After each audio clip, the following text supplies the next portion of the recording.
dan melibatkan satu orang penguji luar dari Universitas Bengkulu. Nanti ujian terbuka insya Allah secara luring ya di Bengkulu insya Allah.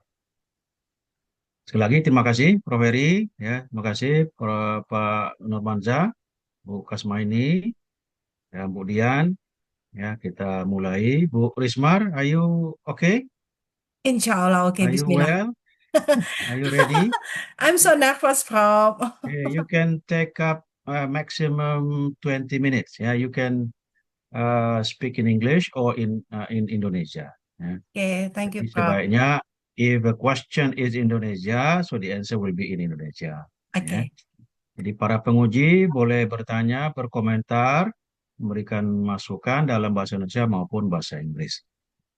Oke, kita mulai ya. Bismillahirrahmanirrahim. Silakan Bu Rismar. baik. Terima kasih, Prof. Sapnil. Assalamualaikum warahmatullahi wabarakatuh. Good morning, everybody. Waalaikumsalam. Nah, Waalaikumsalam. terima kasih banyak kepada Prof. Heri Mulyono, Prof. Sapnil, Dr. Kasmaini, Dr. Nomanza, dan Prof. Dian yang sudah ada di hari ini that already present in this very amazing seminar. I'm so nervous actually. Okay, let me start.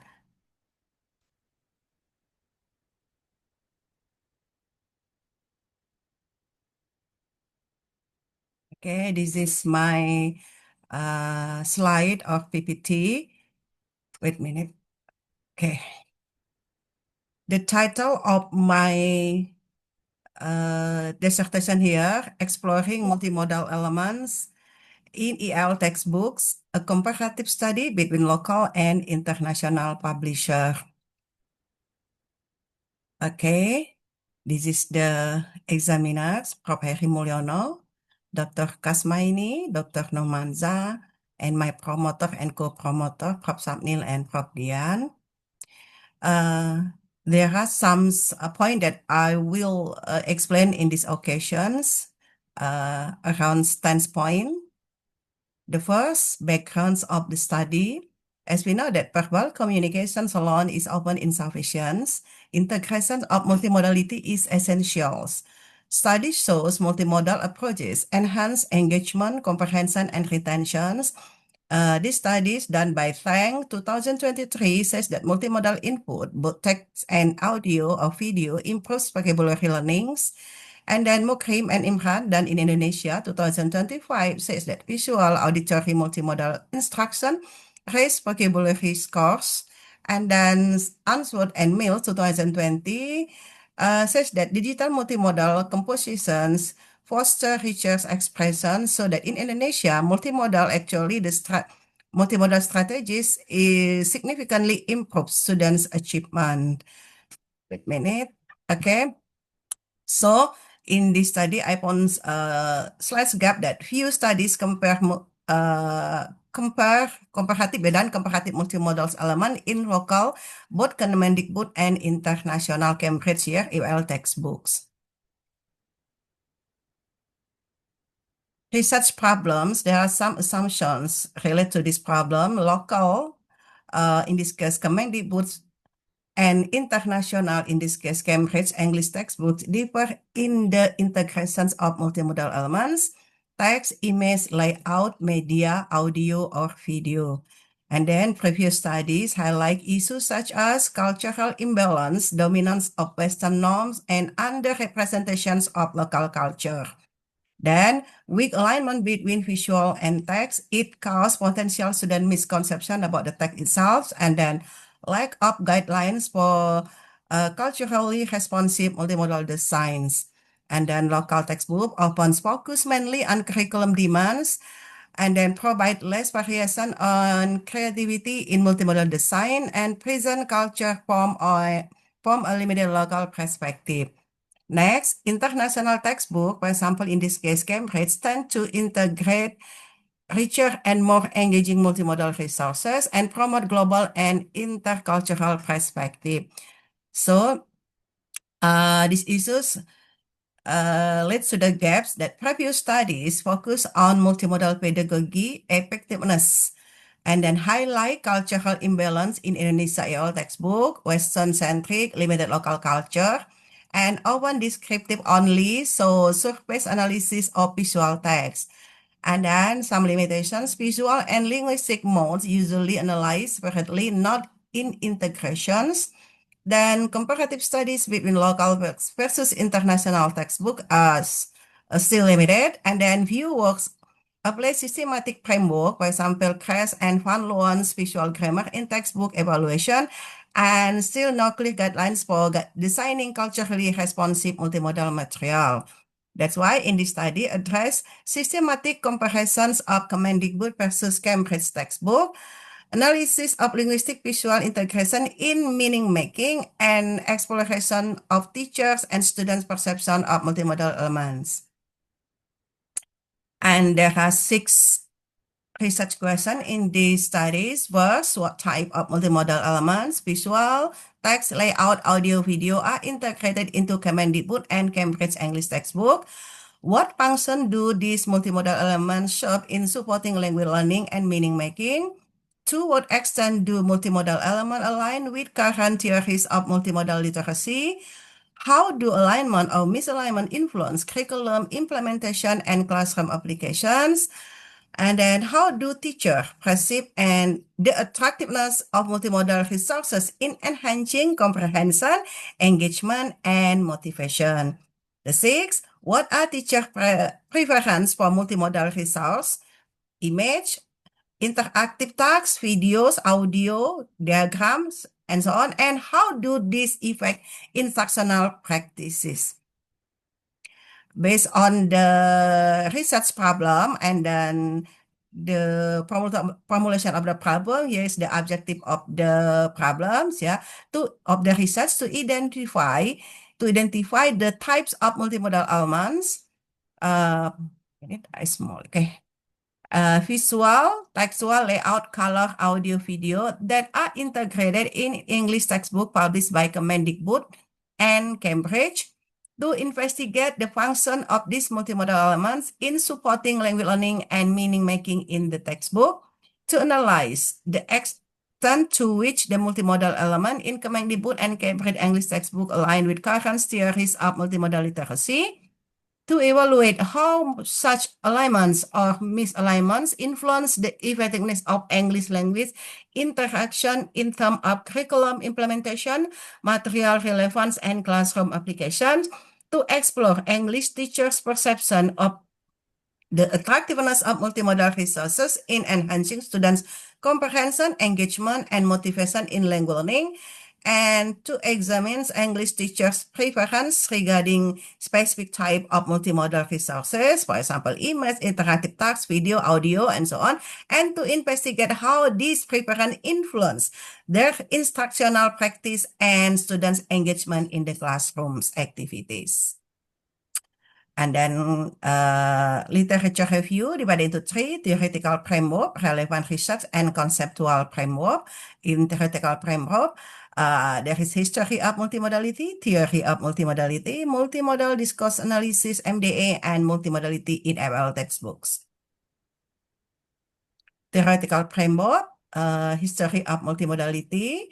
Here's wrote in semiotic by de Saussure and Peirce, and also expanded through media visual studies, Barthes Eco and New London Group, multiliteracies in diverse digital contexts. Theory of multimodality, Kress and Van Loon 2006. Communication is inherently multimodal.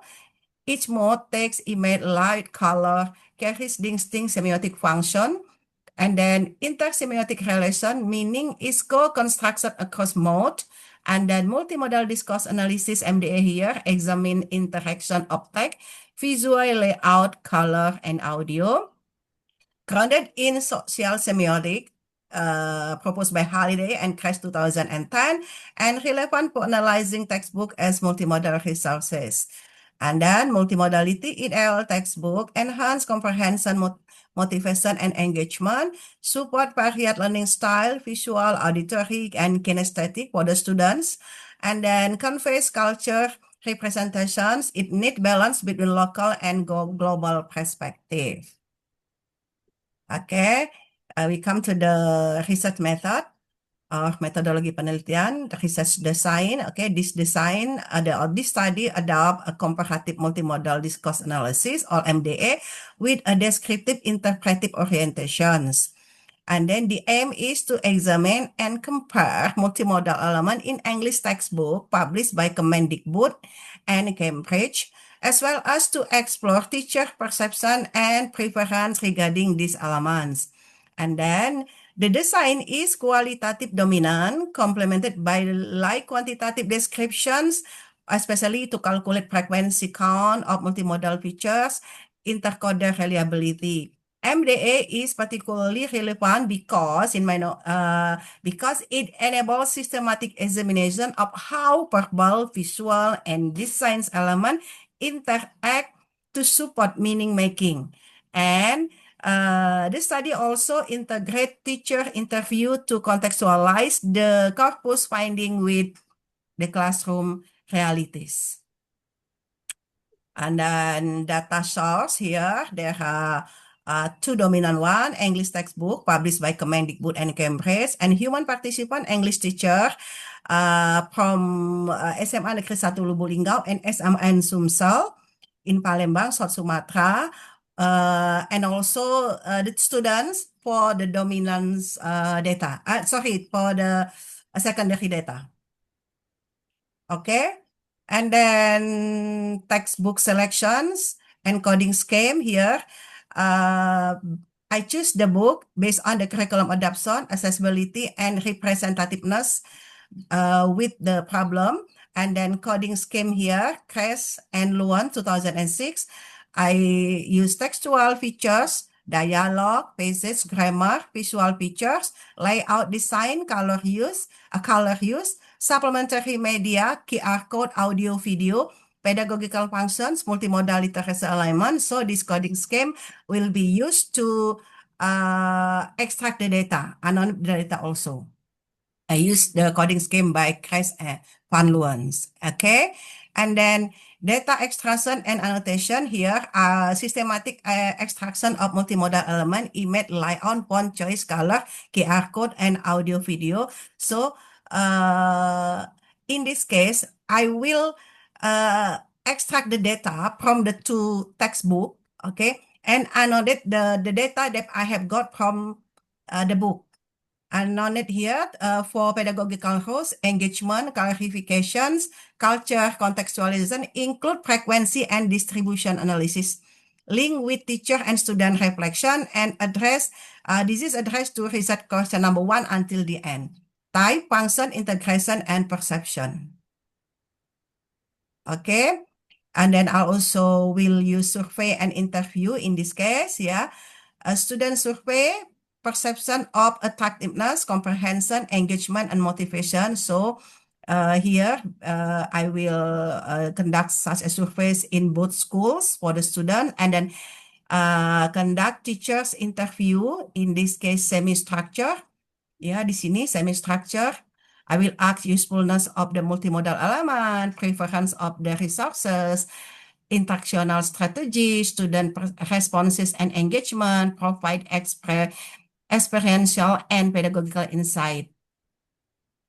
Okay, this is the research instrument. Yeah. There are multimodal coding sheet, student questionnaire, and teacher interview guide here. Systematic analysis of multimodal element in textbook, and then the framework adopt from Kress and Van Luens, and then categories observed, contextual features, dialogue, narrative, interaction, hierarchy, visual, layout, design, audio, video, pedagogical function, and support data extraction. And then student questionnaire here. I use Likert scale, which asks attractiveness, clarity, motivation, and engagement. And then open-ended and validated by expert, of course, the questionnaire here to validate and find out the reliability test by using Cronbach Alpha. And then teacher interview guide here, semi-structured interview Wait a minute. Okay, the topic evaluation of usual interactive elements, strategies for the classroom use, student responses and learning outcomes, culture appropriateness of materials, audio recorded and thematical analysis.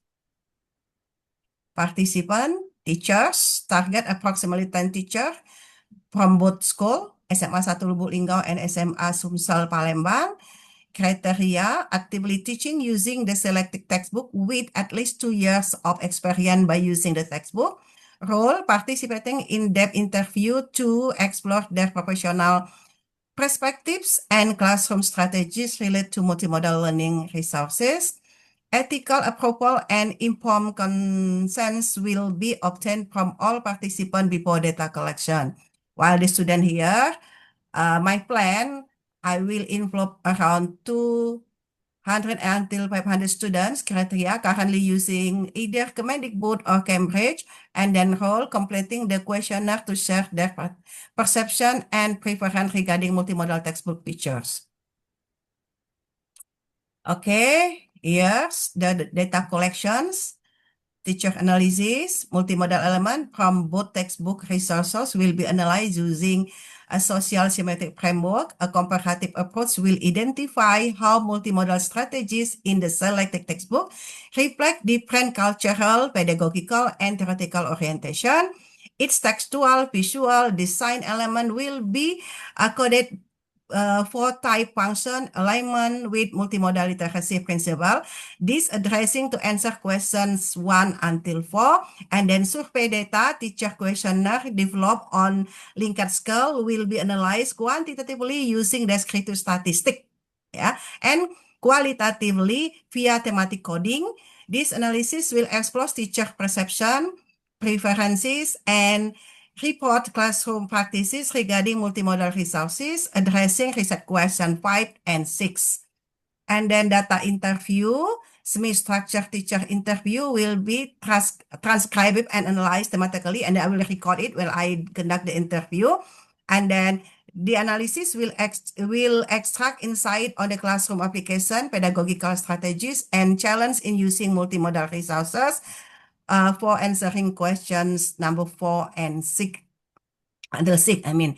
And then, of course, the data from textbook analysis, teacher survey, and interview will be triangulated to enhance credibility and reliability of the data. So here, triangulation also will be used or will be applied. This multi-source validation will ensure consistent interpretation across instrument and enrich understanding of multimodal practices in both cultural contexts. Okay, that's all my plans for my research. Okay, thank so you very much. much, Risma. Okay, next let's invite Prof. Heri to ask question, to give comments and suggestion. So the time is as long as you need, Prof. Heri. Silakan. Okay. I'm so nervous, Prof. Oh my God. Okay, thank you, Prof. Satnil. Bu Risma, this is really interesting, research about multimodal elements in EFL textbooks that you are trying to compare between local and international publishers. And I evaluate some of the research questions as well concerning, comparison between types and function, etc. And also I identified the adoption of mixed method in your design. Let me start with the your assumption, because in the background you mentioned that the fundamental premise of the study is the assumption that international textbook that you mentioned as Cambridge demonstrate a richer variety of multimodal features, compared to local textbooks endorsed by our ministry. This is really interesting, start point. You suggest that local textbooks might be perceived as less engaging and less effective based on your assumption. Although it seems to be valid, but as a researcher, how would you examine this assumption? Because of course, this assumption should be developed using empirical evidence. When you claim that, you assume that multimodal richness directly translates to better pedagogical effectiveness in international publisher. How do you convince us about this assumption? Okay, thank you, Prof. The question here. Actually, first of all, these assumptions arise in my mind due to of my generalization only. But for at the end, I try to find out some research, for example, from Purba and also Jauhira from Indonesia, Hamida from Indonesia. Although it is not specifically found out that clarified that. Local publisher atau local e-ABAL textbook less multimodal than here Cambridge or international publisher, but in their finding they said, for example, Hamida says that they analyze the cover from the cover itself. Indonesian textbook less using multimodal, for example, colorful and also image, diagram, and so on like that. Actually, it is not empirical data from myself actually, but the assumptions come from the general assumptions when I saw some book from Indonesian publisher, for example, in this case, Kemendikbud here. I saw that the book actually is good, but still need more analysis and the using of multimodal itself. In contrast, when we see the books from Cambridge here that used by the school which use dual curriculums such as SMA Sumsel, I saw that the book actually just like not in-depth research because I haven't conducted the research. The book is actually almost the same, but mostly people say that yeah, namanya juga buku luar, it must be better than Indonesian textbook like that, and also they assumes that what is it? International oriented, that the books from international is much better than the books from local publishers. Maybe it is just general assumptions, but supported by some research, although it is not specifically mentioned that Cambridge is much better than Kemendikbud. Yeah, thank you, Bu Risma. So I think it's better for you to, to add scientific arguments on the assumptions. Yeah, as you mentioned that the assumption you develop is basically on your, self opinion rather than objective matters. So because this is a research, I think it's better for you to to provide more arguments, suggesting the international perceptions or local perception regarding the international published textbook. I think this is a good opportunity for you. Second, this is really interesting that you draw the theory of crass social semiotic theory on your chapter 2, if I'm mistaken. While drawing the crass social semiotic theory, you recognize that each mode, I mean visual, linguistics, and spatial elements that conveyed in the textbook design and visuals represent social and culturally motivated semiotic choice. What I mean is, the choice of using particular element of language to convey meaning really relies on the visual, linguistic, and spatial representations in the textbook.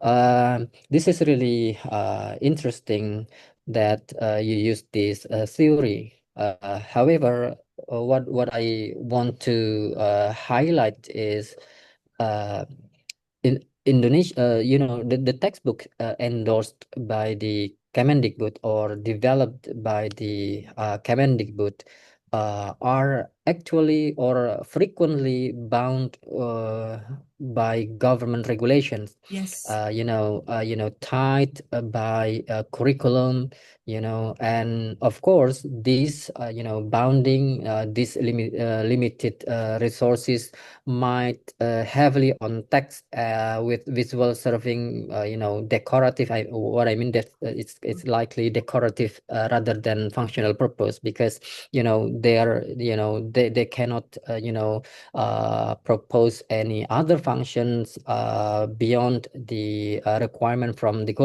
curriculum. It is quite different with the Cambridge that you propose to compare.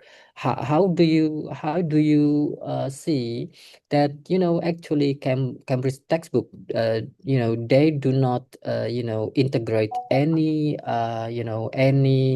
just say any curriculum, international or specific countries curriculum.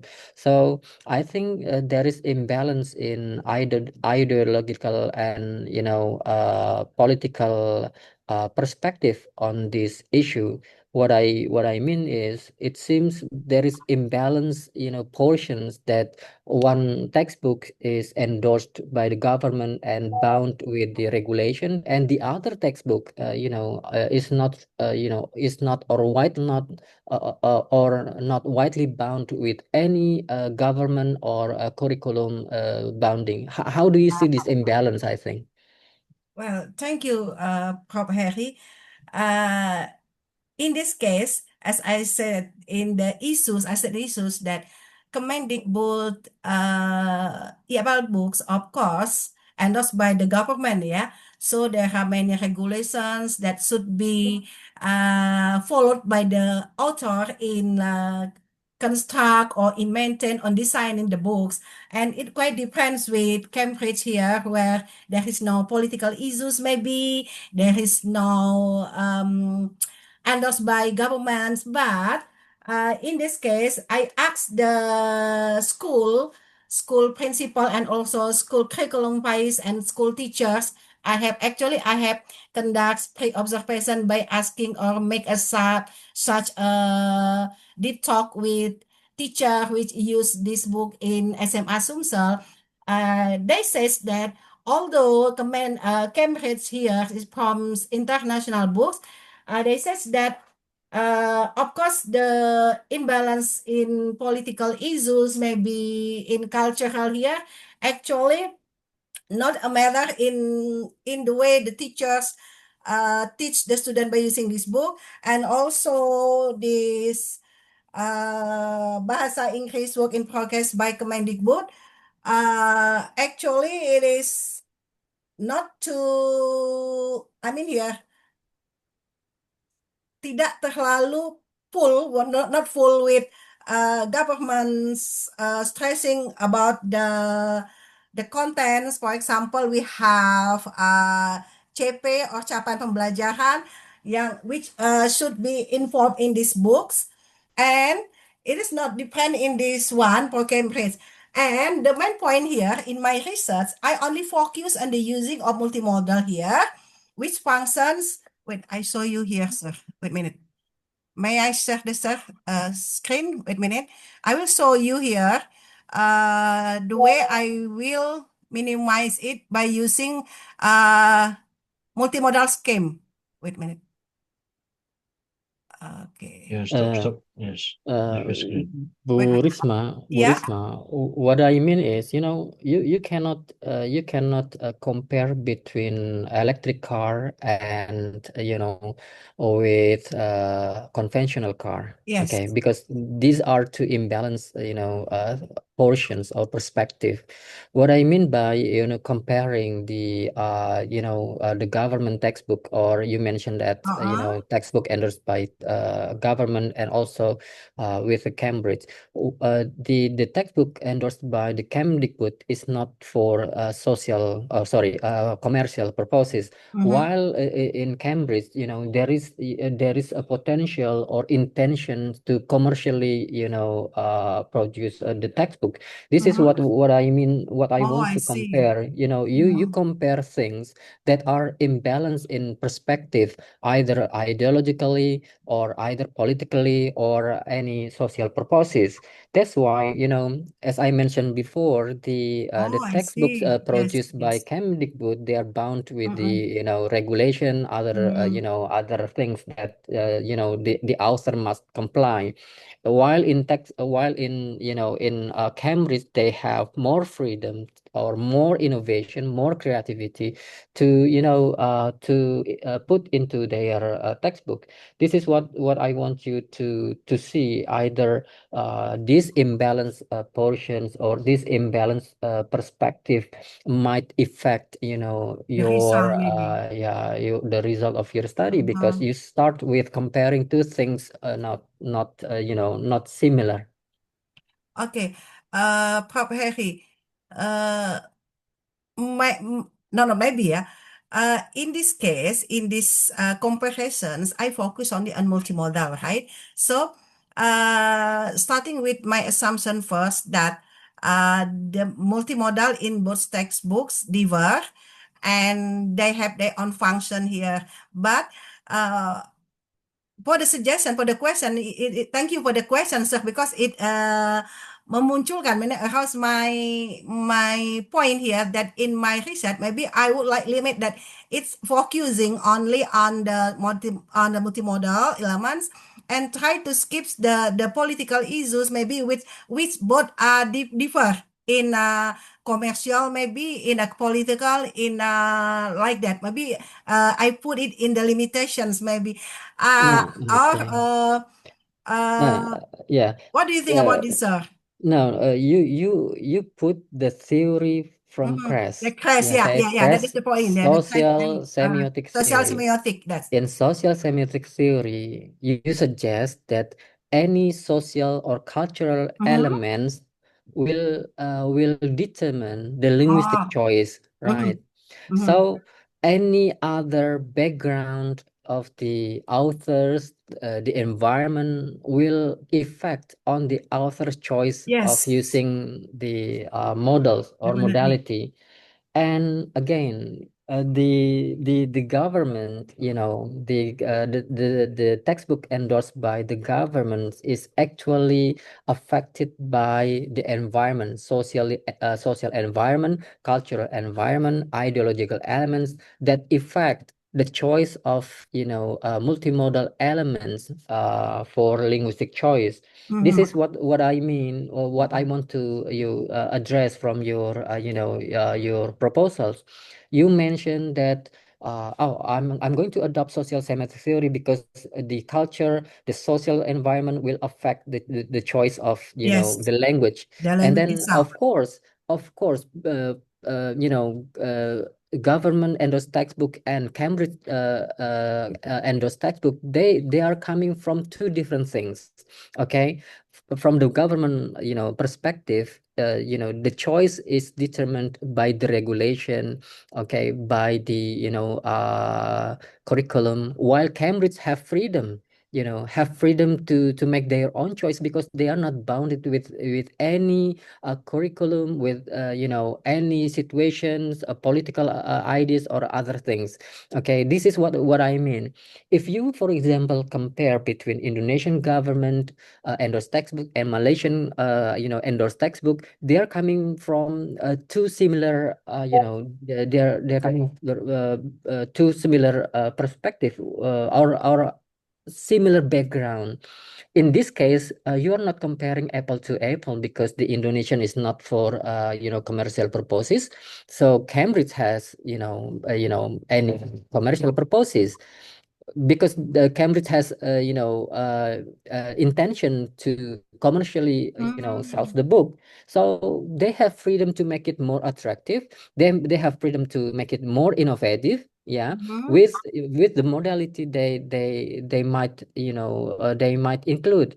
Of course, this will affect the choice of language they will use in the textbook. Yeah, how do you address this? Because again, comparing between local and international will be equals if the local textbook is actually also for commercial purposes, and Cambridge is also commercial purposes.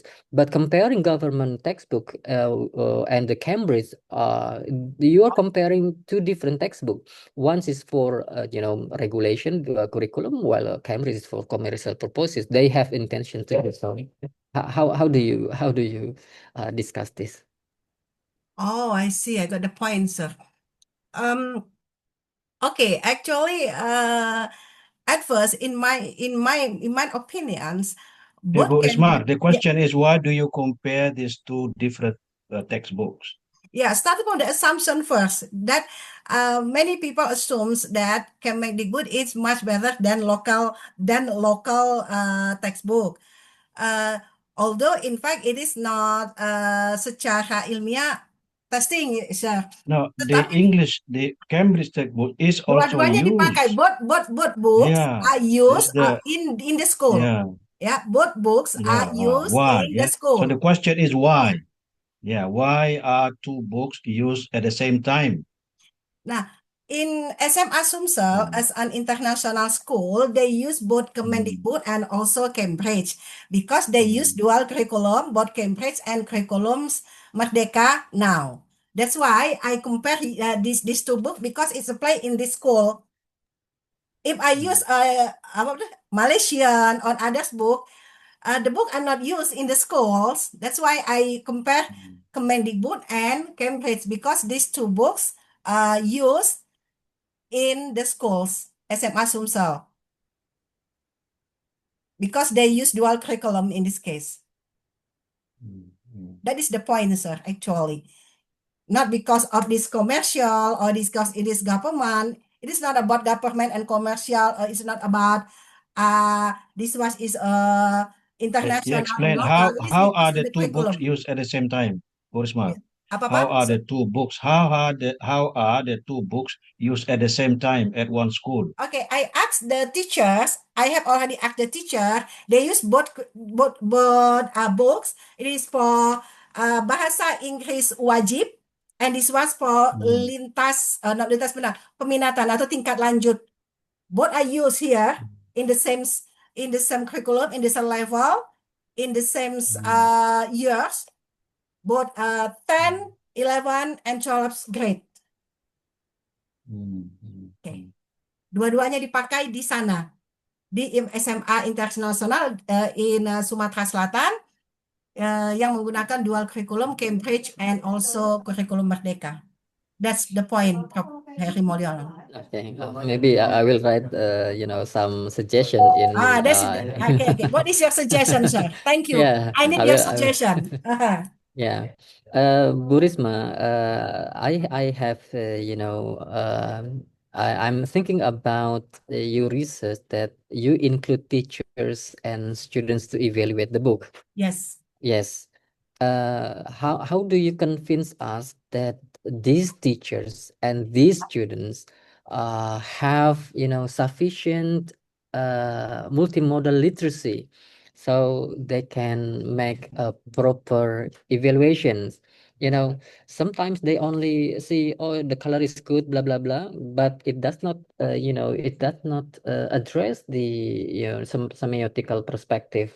How do you convince us that these teachers and students have, you know, Understand about it. yeah, not understand it, but they have multimodal literacy to Yes. make a judgment on the multimodal elements in the textbook? How do you convince this? Okay. First of all, before I give such questionnaire, maybe next time, I have a deep talk with them first. I tell them, and in the questionnaire also, I give the information what is multimodal, what is the functions to them, to the teacher, and also the students.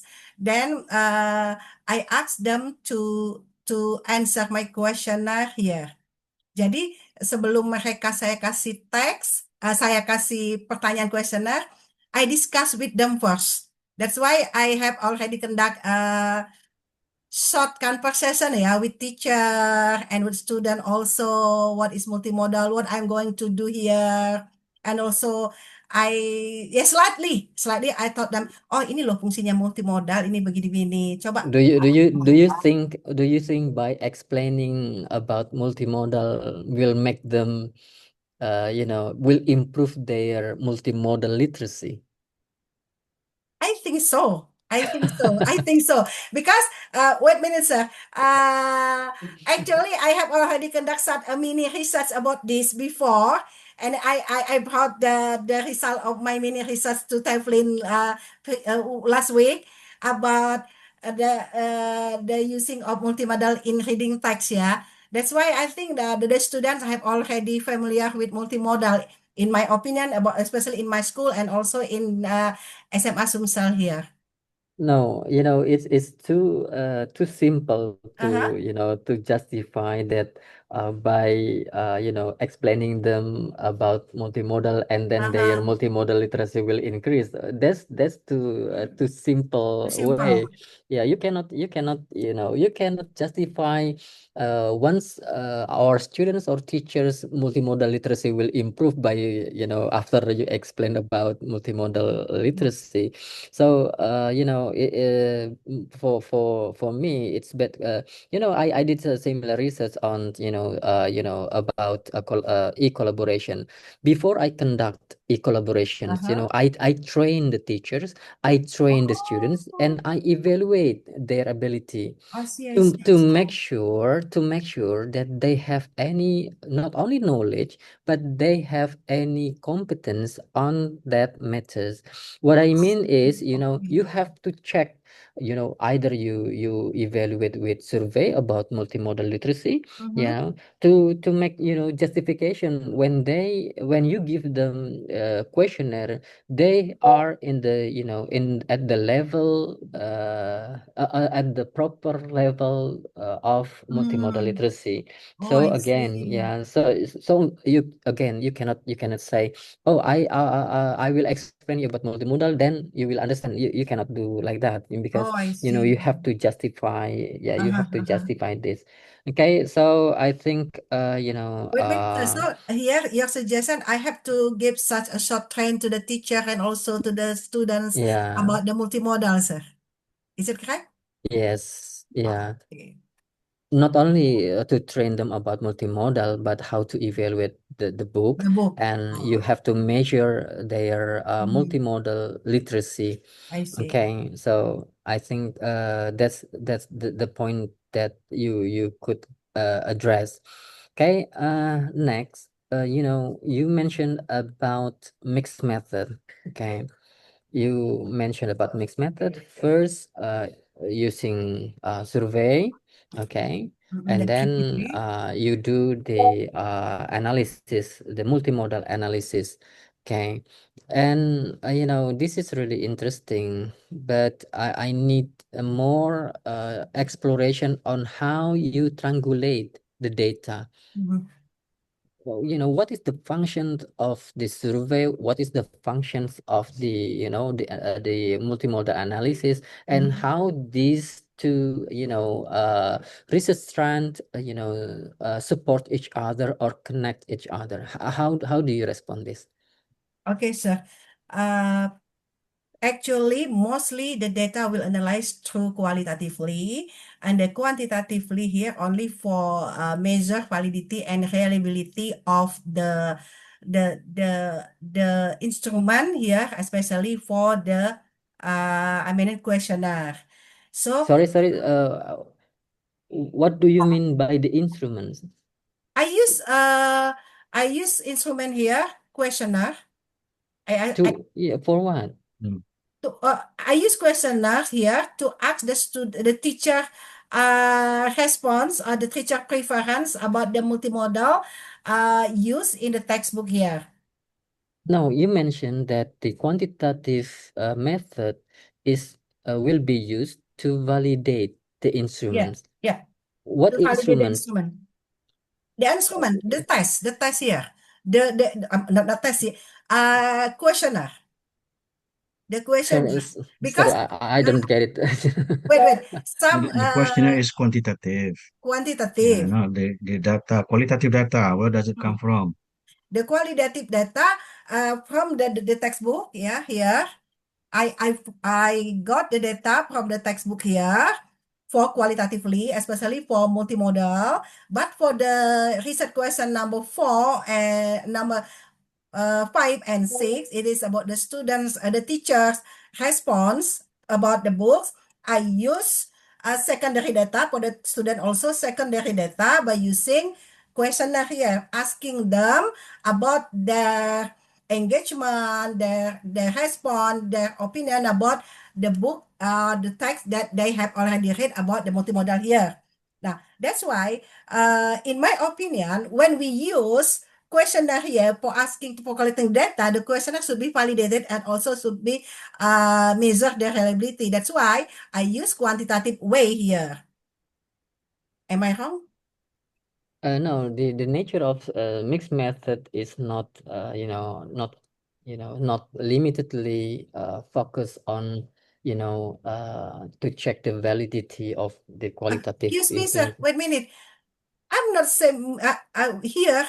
I will not use mixed method. Pure qualitatively. The quantitative here for measuring the validity or reliability of the instrument only that. So it is pure qualitative, right, Professor Samil? We use descriptive qualitative multimodal analysis. That's all. Not mixed method. Because in your references you mentioned many mixed methods. Which one? Oh, sorry. Actually, it's not mixed method. It's qualitative descriptive. Qualitative descriptive multimodal discourse analysis MDA. For here the questionnaire, of course, we need to validate and measure the reliability by using quantitatively and inferential statistic here. That's all. Please open your proposal, page 43. Wait a minute, Yeah. Sorry. Yeah. And also, for compare between, here, English, Kemendikbud, and then, what's it? Cambridge, yeah, it's also qualitatively. Wait, what page? Sorry, maybe I make 43. 43. Sorry. If I make mistake. 43. Research methodology. Comparative multimodal discourse analysis MDA with a descriptive interpretive orientation. This aim to examine and compare multimodal element in English textbook published by Kemendikbud. And then the design is qualitative dominant, right? Qualitative dominant, complemented by the light quantitative. Yeah, that's it. Maybe this one, the light quantitative descriptions, frequency count of multimodal features. Just to mention the count of frequency. For example, frequency distribution, how many percentage of this function, this one, that only like that. Yeah, but in my view, when you mention qualitative dominant, and you also include the quantitative approach. Although you mentioned that the quantitative approach is only to describe the percentage. So only. yeah, but in my perspective, you are stating indirectly that you employ two research strands. Two research strands. The first is qualitative. Okay. You mentioned that, mainly qualitative, but you also mentioned there is quantitative. Oh, I see. So in this perspective, so I argue that you need to just say to explain how this quantitative support the qualitative dominant data. So in this perspective, I believe that you need to put triangulations method in the design. Yeah. Yes. maybe not, later you could have okay, a okay. discussion with the supervisor. Yes, But yes, in my yes. view, in my view, I see this issue really important to address. Okay, okay. Thank you, sir. Okay, thank you for the suggestion. Maybe I will discuss again with my promoter and Prof. Sapnil. Maybe I will delete by the word of quantitative here to make it more safe. Maybe. Thank you for the suggestion, sir. Thank you so much. I understand Yeah. now. Okay, thank you so much. Okay. Last questions is regarding the, you mentioned about you are going also evaluate the dynamic element of audio, video, and QR code in Yeah. the textbook. Okay. What I want to emphasize is you use the MDA specifically address the conventional elements. What I mean, printed textbook, while in the same time you want to evaluate multimedia multimedia elements. How do you see that this actually uh, not sufficient when you evaluate multimodal elements, multimedia multimodal elements from the dynamic video or sounds, but you use theory that focus on conventional or printed elements. I see. How do you respond this? Okay. Actually, the theory of multimodals developed years by year, yes, sir. At first, yeah, we know that multimodal only printed one, but now multimodal is not only print, it can be also audio, video, yeah, even in motion picture, for example, like that. That's why in this research, I also include audio, video, and also QR code, which belong to multimodal element here. So not only picture, diagram, text, and then color, something like that. That's why I also include audio video, because in these two books also exists audio video for listening or menyimak or memirsa now in bahasa Indonesia in the curriculum. That's why, in my opinion, much better if I also analyze not only an image, diagram, and so on, but also audio and video in both textbook here. Yeah, I just want to highlight So this. maybe here I would like for your suggestion just now, for your question, also give my new idea to add more about the newest theory of multimodal, maybe from what is from Hello Hans about the usings of multimodal in audio video. Yeah. Like that.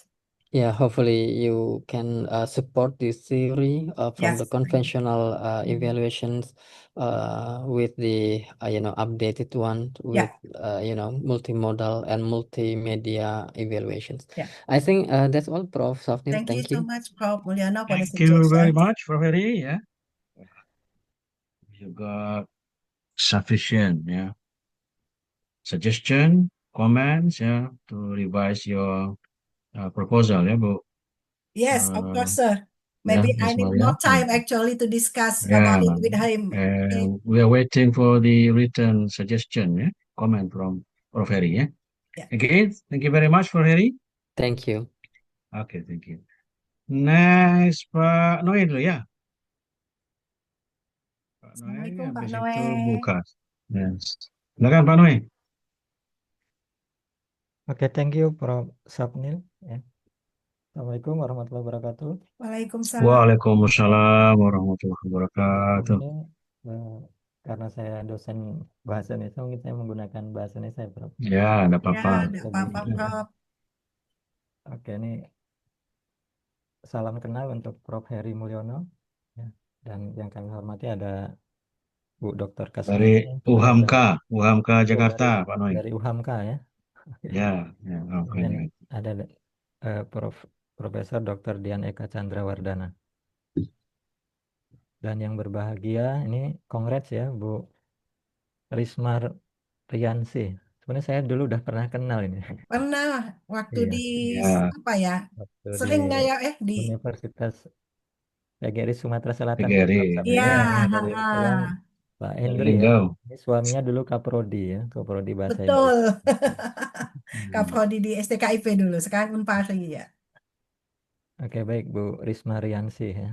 Jadi Bu Risma ini menarik ya penelitiannya. Ini mencoba untuk membandingkan eh, teks yang memang secara update sekarang sedang apa ya, generasi Gen Z kemudian sampai generasi beta ini menggunakan namanya multimodal ya. Sehingga ini memang penting untuk dianalisis dan harapannya sangat berdampak nih, ya, bermanfaat sebenarnya, bermanfaat untuk bagaimana peningkatan kualitas bahasa Inggris ini khusus bahasa Inggris ya sebagai bahasa asing ya. Baik Bu Risman, saya mulai dari eh, ini ya apa judul ya. Jadi kalau dilihat dari judul ini memang belum terlihat nantinya hasilnya ya. Karena ini kan kualitatif. Harapannya kualitatif itu kan nanti bisa menemukan sesuatu yang baru ya, menemukan teori baru. Berbeda kalau kuantitatif memang membuktikan teori ya. Nah, harapannya memang nanti setelah ada temuan, ini judulnya bisa berubah gitu. Itu harapan saya gitu. Gitu. Harapannya ini kan baru melihatnya hanya mengeksplorasi elemen multimodal ya. Jadi masih belum terlihat nih jawabannya. Tapi kalau nanti sudah ada hasilnya, harapannya judulnya bisa berubah sesuai dengan hasil hasil penelitiannya. Nah, mulai dari latar belakang ya.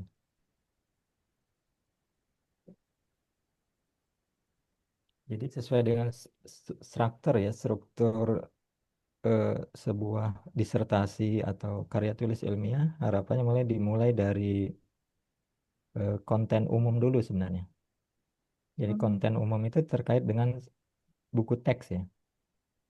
Jadi sampaikan dulu terkait dengan konteks umum terkait kajian tentang buku teks itu, manfaatnya dalam kurikulum itu seperti apa.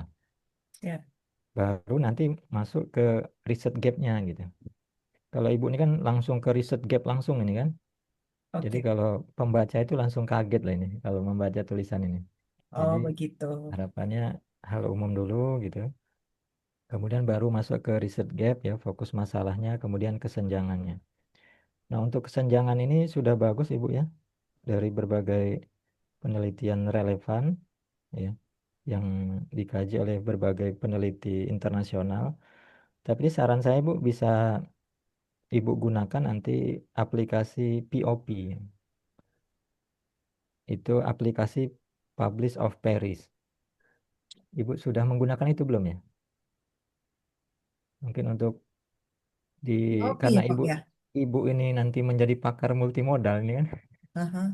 Harapannya Ibu juga memahami aplikasi-aplikasi terbaru ya dalam menulis gap analysis ini, Oh, siap, Prof. Siap. riset gap ini kan. Ya. Jadi POP itu bisa membantu melacak berbagai jenis penelitian terbaru terkait dengan penelitian Ibu ya.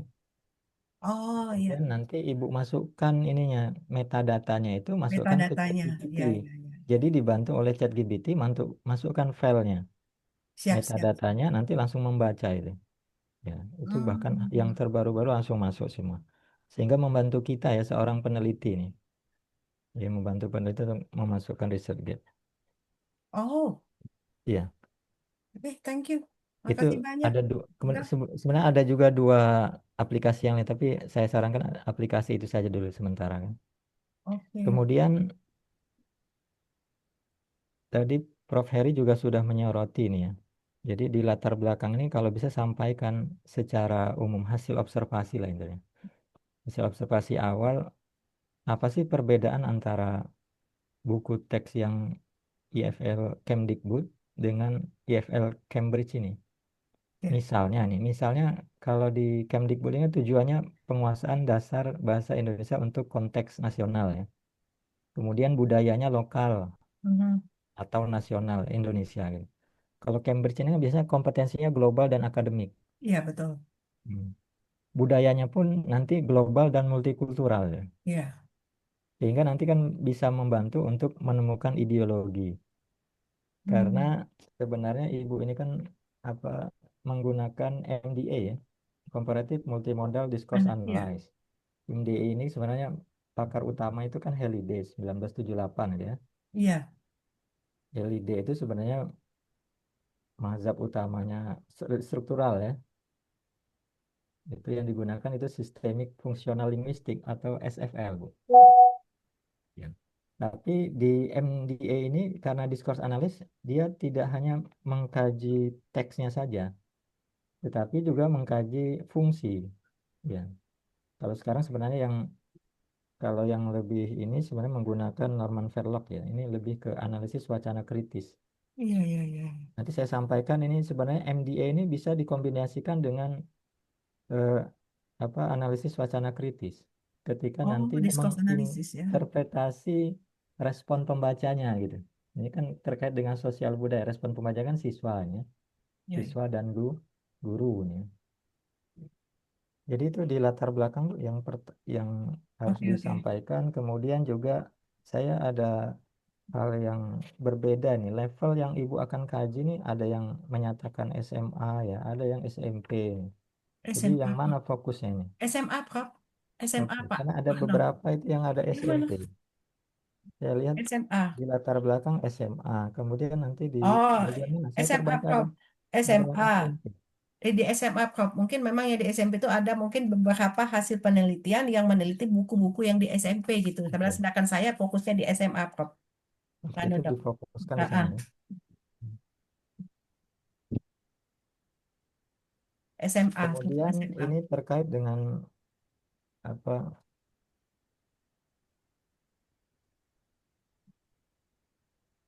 ini ya di identifikasi of problem ya di halaman 11 itu. Nah, itu difokuskan yang SMA ini kan.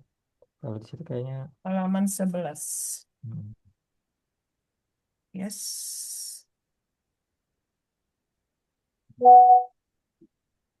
nah, yang scope and limited itu ada junior high school and high school level itu. Hope and limitation. Wait a minute. Iya, di halaman 13 ya, Maaf. Ibu menggunakan SMP dan SMA itu kan? Oh, extended. Oh, no, no, no. Senior high school, Prof. Anu dok. Senior high school. Oke, itu Sorry. di situ for Only junior senior high high school school and high school in, level. yeah, only in senior high school. Oke. Okay. Nah, ini terkait dengan rumusan masalah ini. Nah, rumusan masalah ini berhubungan ya, berkaitan langsung dengan yang namanya nanti metode penelitian. Karena Ibu tadi menggunakan metode penelitian MDA, ya, Comparative Multimodal Discourse Analysis. Itu kan sebenarnya mencoba menganalisis, membedakan dan menafsirkan makna ya dari berbagai bentuk semiotik, baik verbal maupun nonverbal. Sehingga kalau saya baca di teorinya MDA, ya, di teori MDA ini bisa yang terbaru itu yang O'Halloran ya. Iya, oh halo kan. O'Halloran 2011 tuh judulnya Multimodal Discourse Analysis.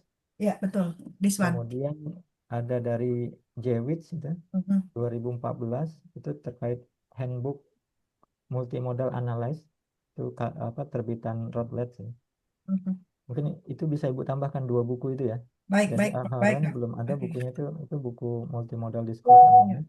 Multimodal disco Kemudian analysis by. Jewett ya, bukunya Jewett Handbook of Mhm. Multimodal Analysis. Oke, siap, siap. Kalau jurnalnya itu Mesin ya. Mesin judulnya What is Multimodal Critical Discourse Studies. Maaf, Dok, siapa tadi? Missing. Ya, tulisannya MACHIN, Mesin. Oh, aha. Ya. Judulnya What is Multimodal Critical Discourse Analysis. Discourse Studies. Itu di jurnal Critical Discourse. volume 10. Nah, pertanyaan penelitiannya, ini mohon maaf ya, ini pertanyaan penelitiannya, eh, kalau Ibu kan pertanyaannya mulai dari apa tipenya gitu ya. Hmm. Itu pertanyaan itu bagian dari proses analis, bukan hasil akhir interpretasi sebenarnya. Jadi kalau hasil akhir interpretasi itu 3 rumusan masalah kalau dalam MDA. Yang pertama itu bagaimana perbedaan dan persamaan, karena ini kan membandingkan ini kan. Oke. Jadi bagaimana perbedaan dan persamaan representasi makna. Karena ini kan akhirnya akan melihat makna ya, dalam berbagai mode dan konteks. Aha. Oh Gitu. ya, oke Itu jadi oke. pertanyaan pertama itu seharusnya. Kemudian pertanyaan kedua itu bagaimana, karena ini sudah analisis wacana ya, udah sekarang udah masuk ke kritis juga nih ya. Mhm. Bagaimana konstruksi ideologinya, Bu, yang tersembunyi di balik desain multimodal itu. Karena tadi Prof. Heri menyampaikan bahwa kalau Cambridge itu dia ada ideologi sendiri ya, Prof. Heri ya. Iya, ideologinya itu nanti akan berbeda dengan ideologi yang IFL Indonesia. Dia akan menanamkan ideologi mungkin ya secara umum tadi multikultural kalau Cambridge ya, global. Dan itu akan diterima oleh mahasiswa kita nanti ideologinya seperti apa. Dan ideologi ini akan mempengaruhi nanti berpikir kritisnya nanti kan. Berpikir kritis dari siswa. Ini bagaimana Mhm. menanamkan ideologinya ini. Ini kajian analis wacana memang sampai ke bagaimana konstruksi ideologi itu. Kemudian pertanyaan ketiga ini tadi terkait bagaimana audiens ya diposisikan oleh elemen-elemen multimodal itu. Nah, ini masukan dari saya Bu Rismar ya. Sebentar, Pak Noe, yang kedua tadi tuh bagaimana konstruksi Konstruksi ideologi? ideologi ya yang tersembunyi di balik desain multimodal. Gitu. Oh, Sehingga nanti untuk memperoleh jawaban itu ya kita apa analisis datanya ini saya lihat memang rumusan masalahnya ini sampai ke ada kuesioner dari Pak Prof. mm-mm, Heri ya. mm, Saran saya sebenarnya ya boleh-boleh saja kuesioner, tapi nanti ini ada kontradiktif nih antara kualitatif dan kuantitatif nih. mhm. Sehingga saran saya sebenarnya nanti observasi dan wawancara saja. Oke, siap-siap. Jadi untuk melihat bagaimana audiens diposisikan oleh elemen-elemen multimodal ini gunakan wawancara saja. Siap-siap. Ya. Terima kasih masukannya, Pak Noe. Wawancara kemudian nanti juga dianalisis, langkah analisisnya bukan analisis textbook, analisis apa interview gitu ya. Aha. Ini karena Ibu ada interview dengan ini ya, itu sebenarnya interview itu bagian dari proses analisis nanti. Oh, Yang Ibu pengolahan nanti data ya, ya, ya, Pak Noe ya, langkah analis pengolahan datanya data itu ya. Ibu menggunakan karena Ibu sudah memilih apa MDA, ya Ibu mau tidak mau menggunakan langkah analisisnya. Mhm.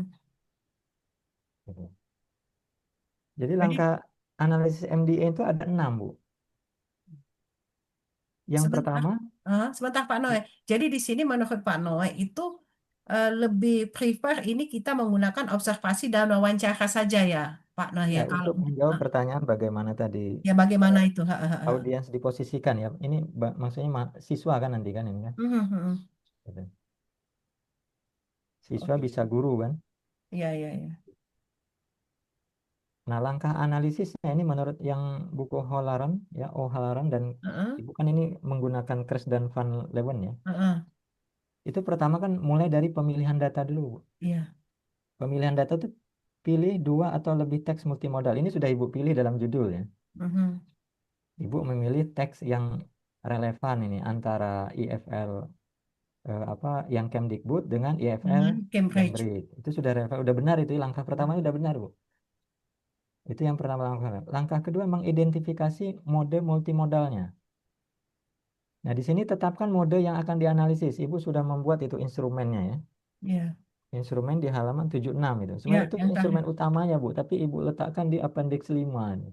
Padahal itu instrumen utamanya itu kan. Iya, MDA itu instrumen utamanya, tapi tidak sebatas itu saja ya. Jadi Iya. tetapkan kalau di MDA itu ada yang sebenarnya ada visual ya. Jadi Ibu teorinya harus kuat dulu. Memang di landasan teori Ibu harus memperkuat ini jenis mode multimodalnya. Iya, siap-siap. Ya, misalnya visual gitu. Visual tuh mulai dari apa saja? Ada gambar, ada warna, ada tata letak, ada tipografi ya. Nah, itu Ibu perkuat di landasan teori Ibu. Masih sebenarnya sudah ada tapi masih lemah, Bu. Masih lemah ya. Sehingga Oke, Ibu siap. di ininya di visualnya gambar, diagram, chart. Nah, itu masih sederhana. Padahal bukan hanya itu. Oke, siap-siap. Ya. Itu yang pertama, misal Ibu memilih yang pertama visual gitu ya. Kemudian nanti kalau ini kan ada gestur. Gestur itu bisa dilihat karena banyak ada juga ya. Kalau Ibu kan tidak ada gestur ini ya. Dia include di dalam mana, Pak? Audio video. Ya kalau teori MDA dia dipisahkan gitu, Oh, gestur. begitu, begitu. Baik, baik. Ekspresi wajahnya misalnya seperti apa kan. Kemudian audionya misalnya terkait dengan bukan QR code CD online ini ya, tapi audionya tuh intonasinya seperti apa. Karena ini terkait dengan linguistik, Bu, bahasanya yang dilihat. Ya. Intonasinya, efek suaranya seperti apa, sehingga nanti mempengaruhi ideologi juga nanti dampaknya kan. Siap, siap. Sama satu lagi spasial ya. Ah, ya Ini benar. spasialnya terkait dengan tata ruang ya. Iya, Ini sebenarnya Ibu sudah ada di bagian layout istilahnya. layout. Nah, istilahnya spasial, Bu. Istilahnya menggunakan spasial layout. Tapi ini berkaitan tata ruang dan penempatan objeknya seperti apa. Tata letaknya. Ya, tata letak, tata ruang, dan penempatan objeknya itu seperti apa. Itu langkah kedua, baru nanti analisis tiap mode multimodal. Dianalisis menggunakan instrumen inilah ya. Nanti diinterpretasi. Kemudian sudah itu menganalisis hubungan antar modenya, Bu. Sudah itu baru analisis komparatif, bandingkan hasil analisis antara wacana, bisa dilihat pilihan semiotiknya, kemudian representasi identitas ideologi, sama efek makna terhadap pembaca. Tiga itu yang dianalisis komparatifnya, dibandingkan ya. Pilihan semiotik, warna, bahasa, komposisi, representasi ideologinya seperti apa, dari mode yang sudah dihasilkan, kemudian efek makna terhadap pembaca itu seperti apa. Oke, oke. Nah, di efek makna terhadap pembaca itulah Ibu bisa interview kepada guru dan siswa. Jadi teacher interview yang di halaman 58 itu masuk dalam analisis komparatif. Di bagian bagaimana mengkomparasi efek makna terhadap pembaca. Ini kan pembacanya ada dua ya. Ini guru ya sama siswa. Tapi Ibu fokuskan yang mana? Mau gurunya atau Ya, siswanya? siap. Kemudian terakhir baru penafsiran kritis, Bu. Terakhir itu. Nah, nanti kaitkan Interpretasi hasil gitu ya, Prof ya. Terakhir itu ya, sama baru dengan terakhir ini interpretasi. penafsiran kritis. Nah, penafsiran kritis ini ya kaitkan hasil temuan dengan konteks sosial, ya. Kemudian budaya politik yang lebih luas. Nanti bisa menggunakan, Ibu kombinasikan menggunakan CDA, Critical Discourse Analysis.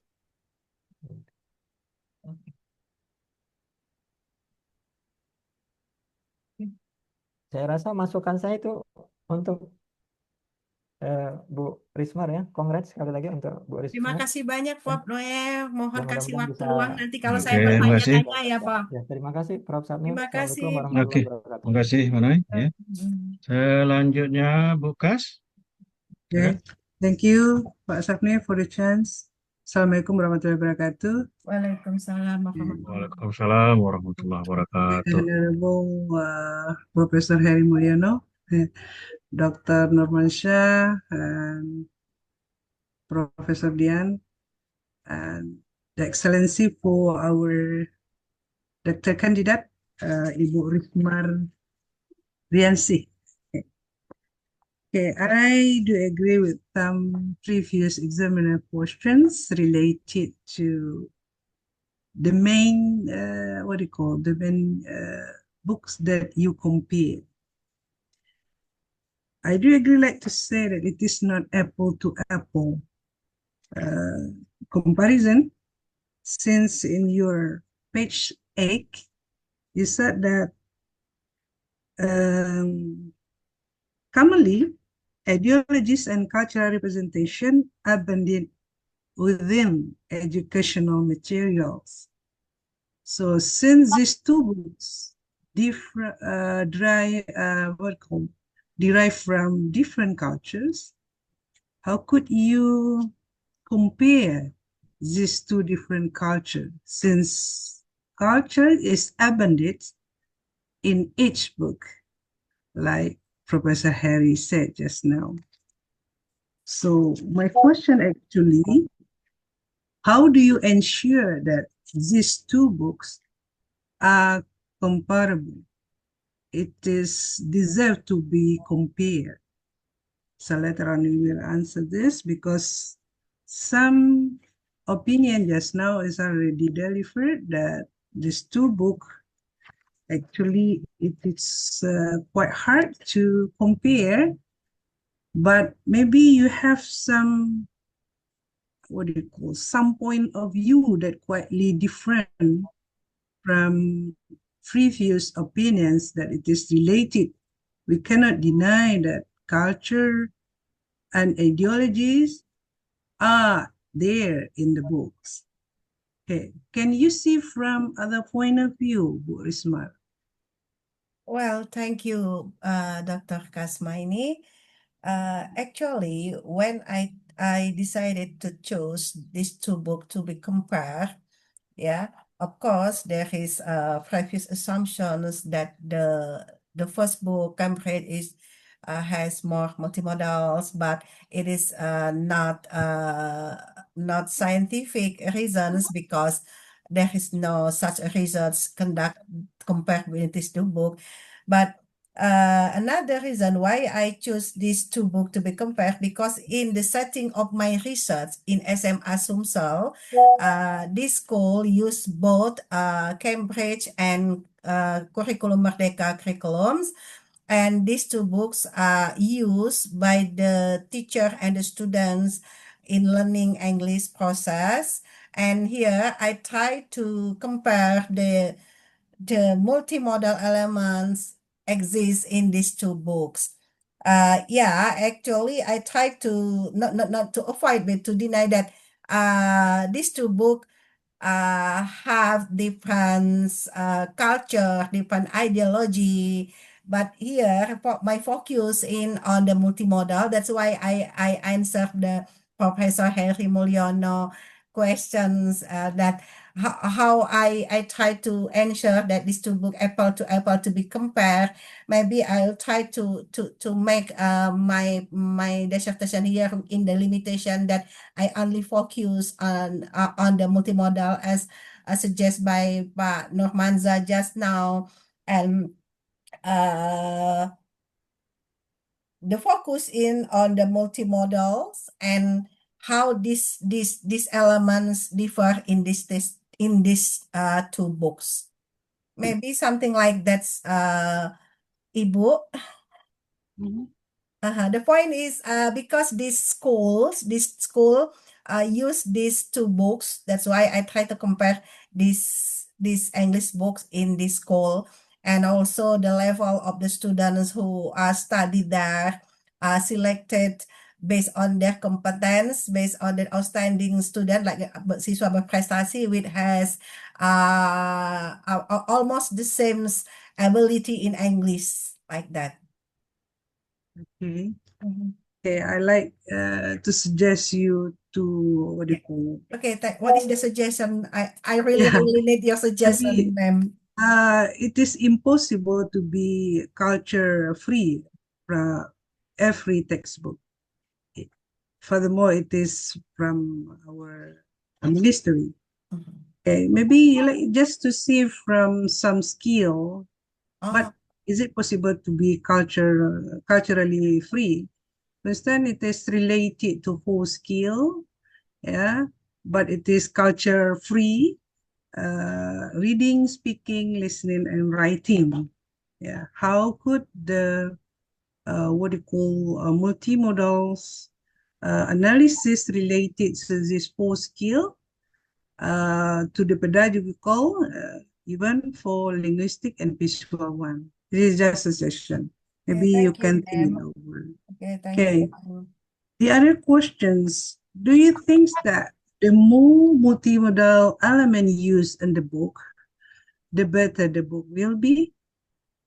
I'm not so sure, ma'am, about that because I haven't conducted such a research about it in general. But from my small research that I have conducted previous months ago, and the result I brought it to Taplin, actually, for the reading text, multimodal in reading text, yes, the result shows that the students say reading text with more multimodal easier their understanding in comprehend the text. That's it, my small research. And also some research previous studies about cover the book, about the culture in the books also shows that multimodal can increase student vocabulary, for example, something like that. Okay, so if you have that such kind of assumption, so you answer the second question with this assumption. Excuse me? What function do these multimodal elements serve in supporting language learning and meaning making in the two different books? Yeah, So in these will two you books. bring those assumptions to answer these questions? That the more multimodal elements automatically related closely to to support language learning and meaning making. Yeah, maybe in terms of another book, it can be. But for these two books, we haven't conducted such a research yet. Maybe we will ask for conduct such an interview first to the students, to the teachers, about their opinion about the more multimodal use in these two books. Either much better for them to comprehend the text or the books.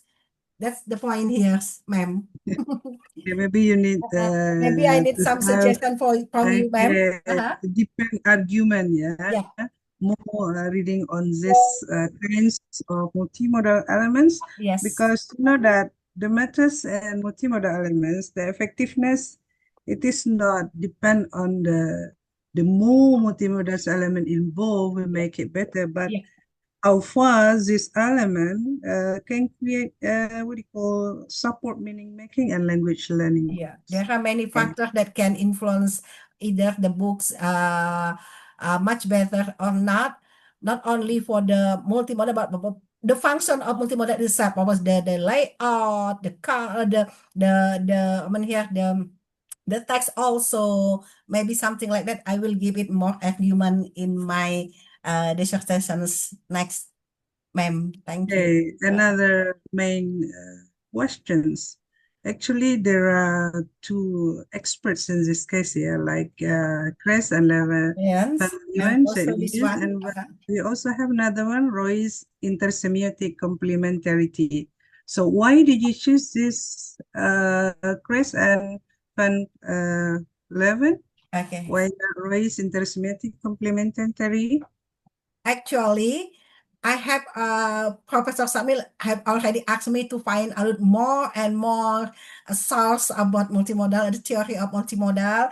Even he gave me multimodal discourse analysis here and some other reference. I have already read it. That's why I combine actually, but the major here is Chris Van Leeuwen's because it start from the print out and also develop into audio.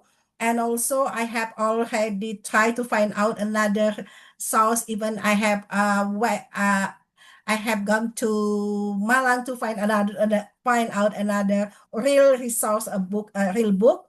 But unfortunately, I cannot find out another. That's why I only found multimodal discourse analysis here by Halloran, Chris Van Leeuwen's, and in my opinion, after I read not all completely, but I try to understand the theory proposed by them. In my opinion, these two theories proposed by these two experts match with my research question and my research here. Okay, related maybe to I need more suggestions as Pak Noy proposed just now, and also Prof. Harry. Maybe if you have another suggestion, another proposed expert, maybe I will try to find out it, ma'am. Okay, good. So actually related to finding resources, you can Mhm. find it online, yeah. Yeah. In this massive internet Mhm. distribution, for instance, you can use pdfdrive.com, yeah. Not only go to Very Malang, go to Malaysia or to other countries, but you can find it online, yeah. Okay, It is thank just you. my solution. Okay, now related to the format, to the surface one, yeah. You know that one paragraph exists one's idea. And it seems to me that your paragraph is a very long paragraph.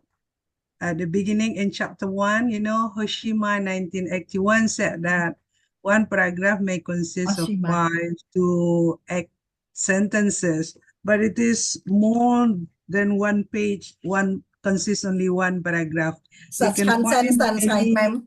yeah, we can One find sentence. Okay, many okay, okay. long paragraph until what do you call in your chapter 1, yeah. Uh-huh. But maybe later on you just revise. Okay, Okay, thank maybe you. the last questions on your page 10. Despite advancement in multimodal research, critical gaps still exist. Existing studies often isolate visual and linguistic modes. Are you sure that often isolate visual and linguistic modes in Page 10, multimodal what paragraph, research? ma'am? 10, page 10, 10. paragraph Mhm. second. The last paragraph, mungkin it is the first paragraph because the other sentences belong to the previous page. The first paragraph on page 10, you said that often isolate visual and linguistic modes. Is it possible on multimodal analysis that they isolate between visual and linguistic modes? Page 10, the Why first paragraph. found systematic understanding diverse perspective which risk limit students' development. Which one? 10. The first paragraph, page 10. Despite advancement in multimodal research, critical gaps still exist. Existing studies often isolate visual and linguistic modes. Is it possible that you said that it is often? But I also asked some research on this.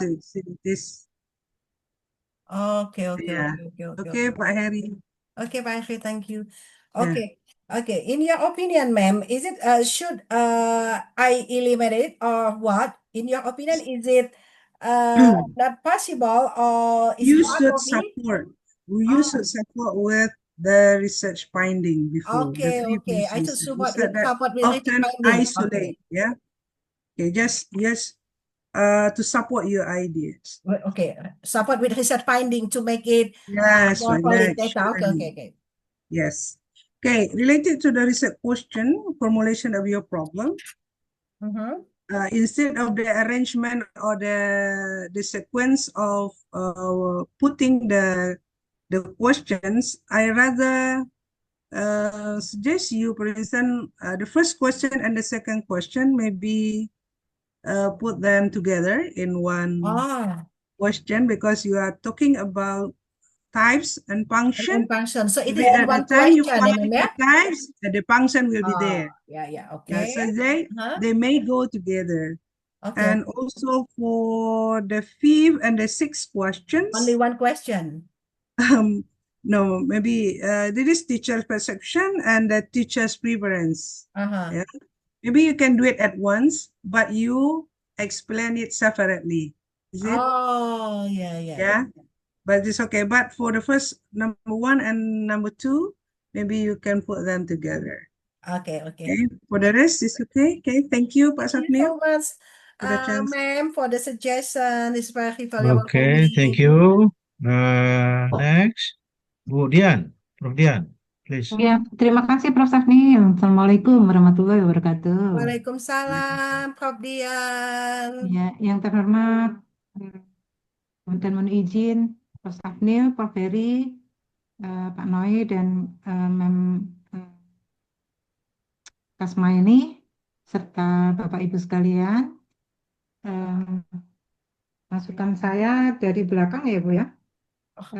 Jadi instrumennya sih sudah lengkap lah ya, sudah lengkap. Hanya saja instrumen yang Ibu susun, terutama untuk guru, ya untuk guru memang sudah mencerminkan bahwa di sana memang ada proses pembelajaran yang akan digali dari beragam pertanyaan yang sudah disusun, terutama di pertanyaan yang berkaitan dengan fungsi pedagogik itu ya. Ya, ya. Cuma ini Bu, saran saya ketika Ibu mewawancarai atau memilih partisipan di dalam penelitian ini, mohon dipertimbangkan berdasarkan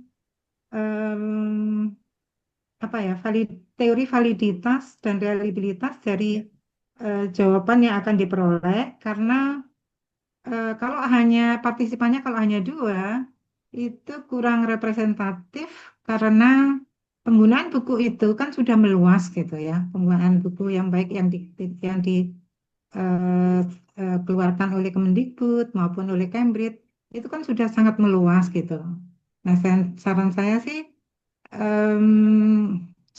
saya pernah juga penelitian tentang ini Bu, tentang apa ya, mencari atau menggali representasi multimodal dalam buku Kemendikbud yang merepresentasikan yang merepresentasikan budaya gitu. Ya, Nah, ya. disarankan sudah menunggu ini sih, sudah menunggu keputusan editor. Nah, itu disarankan oleh reviewer sekitar 12 sampai 15 guru. Siap. Ya, 15 guru karena diasumsikan bahwa ketika buku itu digunakan secara meluas, maka termasuk Pak Noe itu adalah orang partisipan yang saya tanya gitu. Jadi ketika penggunaan buku ini sudah meluas, maka akan banyak variasi variasi persepsi terhadap penggunaan buku itu.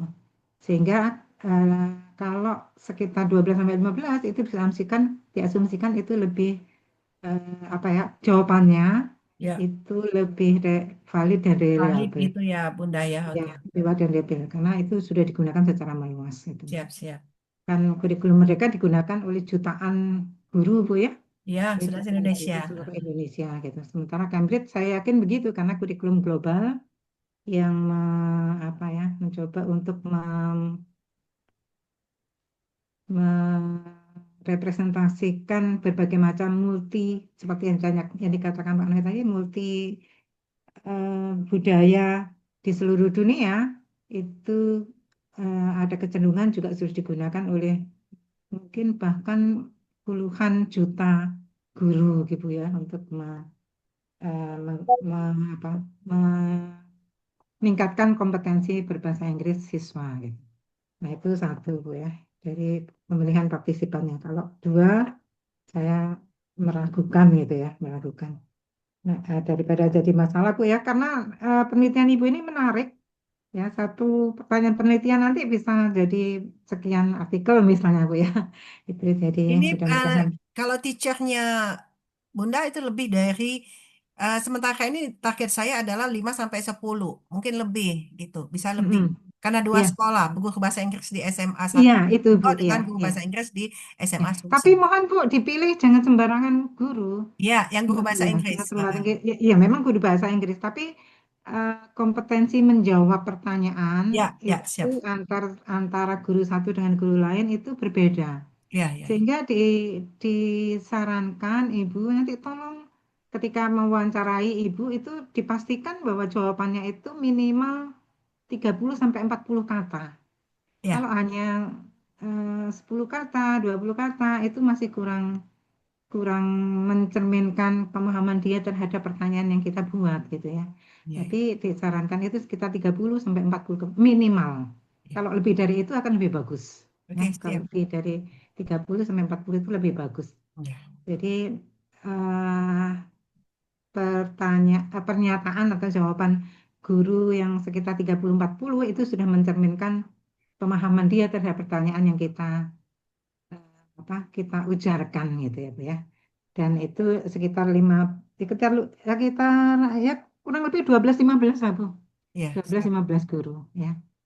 Walaupun itu, misalnya kemarin saya mewawancarai Pak Noi dan mewawancarai dosen lain gitu ya. Dosen lain itu menurut saya jawabannya umum banget, walaupun saya apa ajak apa saya pancing-pancing itu jawabannya sangat umum.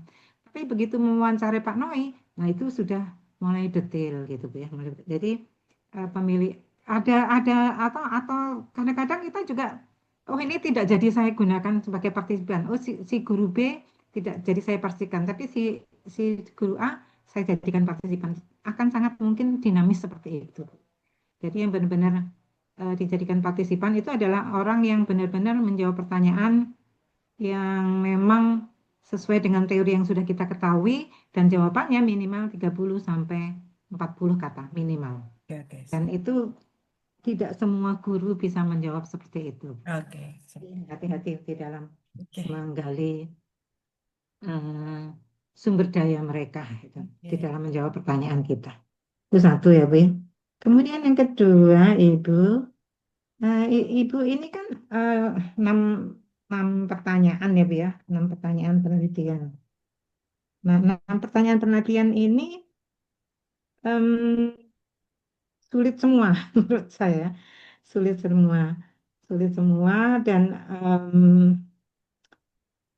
kepastian kepastian apa fenomena data dari setiap penelitian itu ibu eh, harus meyakinkan diri karena eh, dari fenomena metodologi yang saya baca itu fenomena data penelitian yang ibu pahami yang ibu pahami itu tampak masih em, apa ya masih belum jelas gitu menurut saya. Tapi ibu coba sedang sekarang teliti lagi, kaji lagi, kira-kira untuk mengidentifikasi misalnya itu, oh ya data penelitiannya jelas buku.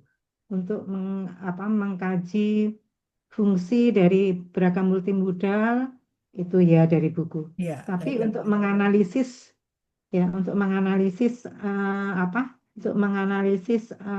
kesetaraan kira-kira ukurannya apa gitu ya kira-kira ukurannya apa dan teorinya siapa yang digunakan misalnya lalu datanya itu memang sih dari hasil analisis yang kita lakukan terhadap multimodal yang ada di dalam buku itu ya apakah ya itu akan mencerminkan budaya apakah itu akan mencerminkan politik apakah itu akan mencerminkan sesuatu yang lain.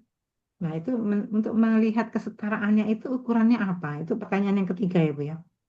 Nah, itu lalu datanya apa? Ya, datanya apa? Lalu ukurannya itu apa? Ya, ukurannya apa? Kemudian yang keempat seperti itu juga, Bu. Untuk eh, mengevaluasi misalnya ya. Untuk mengevaluasi itu memang Ibu sudah menulis di bab 3 ya, sudah menulis di bab 3 bahwa pertanyaan penelitian keempat ini akan diukur dengan pedagogik dan ekspektasi budaya gitu ya. Pedagogik dan ekspektasi budaya. Namun em, di dalam instrumen penelitian, nah itu saya masih belum jelas Bu. Eh, itu digali dengan pertanyaan yang mana gitu ya. Digali dengan pertanyaan yang mana. Karena pertanyaan yang Ibu tulis di instrumen itu sangat umum. Ya, sangat umum. Sangat umum dalam arti misalnya untuk pedagogi ya Bu ya. Untuk pedagogi itu kan terkait dengan profen, profesional guru di dalam melakukan kegiatan atau mengimplementasikan keilmuannya. Nah, itu apakah memang hanya atau bisa hanya di apa direpresentasikan dengan pertanyaan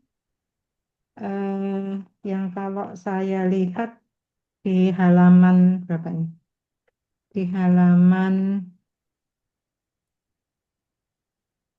instrumen di ya. halaman Alam 60. halaman 67 ya Bu ya, Iya, halaman 67, 68, 69 gitu ya. 67, 68, 69. Ini misalnya Mhm. Representasi proses belajar mengajar dengan menggunakan multimodal, ya, misalnya itu apakah sudah benar-benar mengarahkan aktivitas siswa di dalam di dalam mengarahkan aktivitas siswa di dalam mencapai tujuan yang seperti yang direpresentasikan oleh capaian pembelajaran di dalam kurikulum Merdeka, misalnya seperti itu. Ya, karena di sini di 31 pertanyaan yang Ibu buat, Iya. ya, yang 31 pertanyaan yang Ibu buat, mungkin nanti dikaji lagi Ibu ya, dikaji Iya, iya. lagi dan dibagi-bagi yang merepresentasikan pertanyaan-pertanyaan yang terkait dengan atau yang merepresentasikan Pedagogik ya, Dok. Ya, ya, Prof, ya, ya. Oke, oke, siap, ya siap. itu memang yang mana dan detailnya nanti seperti apa gitu. Oh, atau Yang kita benar-benar menggunakan kelompokkan saja ya, Prof, ya. Misalkan bagian ya, 1 sampai sekian itu pertanyaan relate dengan pedagogi dan segala macamnya gitu ya, Prof, ya. Biar lebih mudah menganalisisnya gitu hasilnya. iya, iya, Oke, maksud saya seperti itu oke, baik, Prof. karena untuk manajemen data itu sulit, Bu. Mm-mm. Memanajemen data itu kalau Ibu sudah punya data banyak lalu akan di manajemen itu agak sulit karena membutuhkan keahlian atau keterampilan tertentu juga. Oke, Ibu siap, sebagai siap, Prof. seorang peneliti, ya, sebagai seorang peneliti. Jadi nanti codingnya itu benar-benar Ya, apa biar lebih mudah codingnya membutuhkan ya, Prof, ya. ya, membutuhkan ketelitian yang luar biasa. Dan pertanyaannya Ibu, ini kan pertanyaannya yang sekedar pertanyaan yang checklist ya Bu ya. Iya. Saya sarankan itu yang benar-benar yang benar-benar sifatnya essay gitu ya pertanyaannya itu. Atau Jangan kita coba sekedar situ. interview ya, Prof, ya. Enaknya dijadikan interview saja ini. Jadi ngobrolnya dengan apa? Kayak open question gitu aja. Iya, iya, iya. Open question. Saya pernah memberi pertanyaan ke Pak Noi terkait dengan artikel saya dan Pak Noi hampir 2 minggu lebih Bu. Hampir 2 minggu lebih itu baru mengembalikan pertanyaan itu. Ya Pak Noi ya. Oke, oke. Karena memang kesibukan Ya, lalu macam-macam itu dan ya.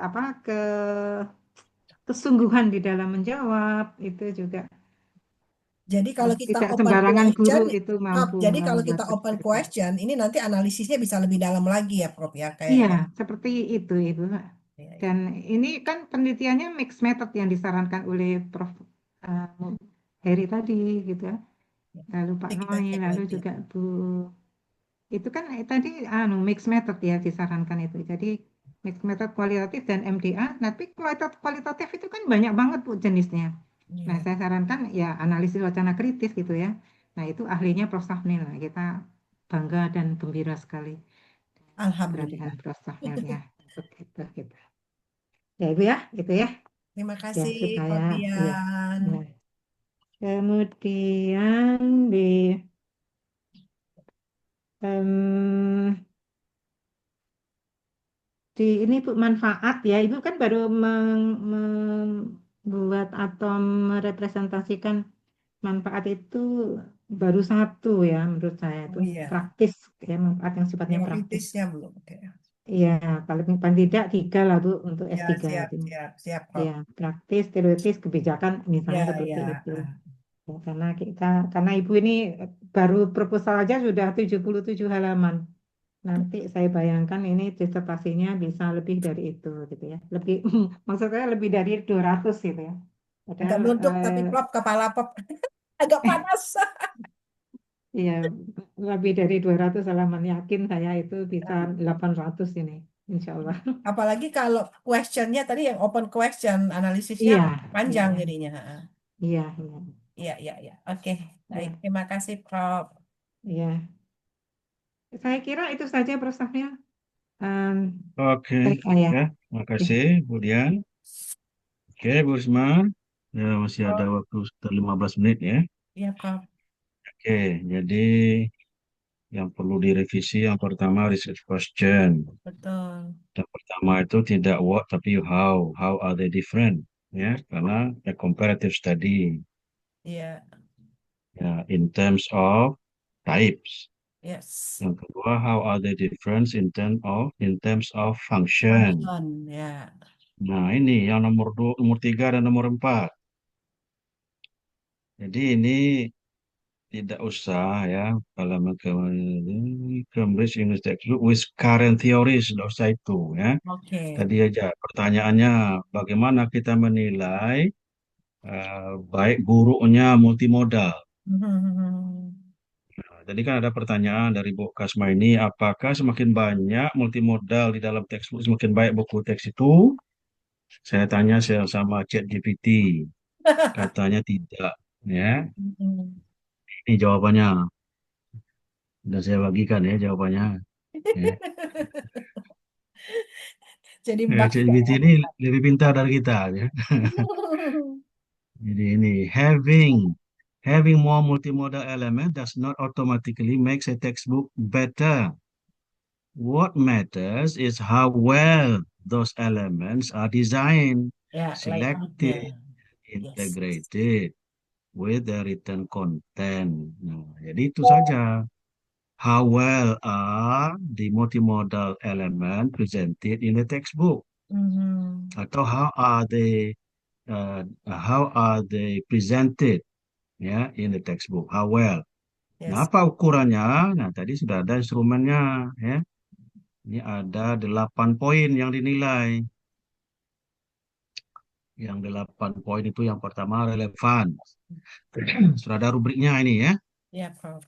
Mulai dari nomor 1 poor, nomor 2 fair, 3 good, yang nilai 4 itu excellent. Ya, jadi ada deskripsinya. All multimodal elements, image, diagram, audio, etc. are directly related to the content and enhance understanding. Karena kebanyakan multimodal itu ada di text passages, ya. Nah, lalu kedua pedagogical function, integration with text, cognitive load, clarity and design, support for learning objective, variety and balance of modes, ya, engagement and motivation. Nah, ini instrumennya untuk menilai how well are multimodals represented in both textbooks. Ya. Ya, ujungnya komparatif juga, Mhm. tapi tidak tentang type, tidak function, tapi how well. Ya, kita tidak bisa hanya melihat Banding. tadi ya, semakin Banding. banyak semakin Ya, ya. bagus, nah, semakin sedikit semakin jelek, ya tidak. How well are they represented in the textbook? Nah, ini ukurannya, ini yang alat ukurnya ini. Oke, lalu nilainya ini paling tinggi itu 32 ya, karena ada 8 item. Nilai paling tinggi satu item itu 4. Jadi 4 kali 8 32. Kalau 28 sampai 32 itu excellent. Excellent use of multimodality. 21 sampai 27 good, but with some areas for improvement. Ya, 14 sampai 20 fair. Multimodal elements are used inconsistently or weakly. Yang poor 8 sampai 13. Ya. Multimodal design does not support ya learning effectively. Nah, dari situ aja kita menilainya ya untuk menjawab pertanyaan 3 dan 4. Ya, Satukan aja itu. oke. Nah, pertanyaan yang keempat jadinya ya. Itu memang dari interview saja. Ya, tidak usah pakai angket. Oke, yang teacher perspektif, ya prinsip ini ya, Prof ya, interview. Interview bisa dua-duanya, guru dan Ya. siswa.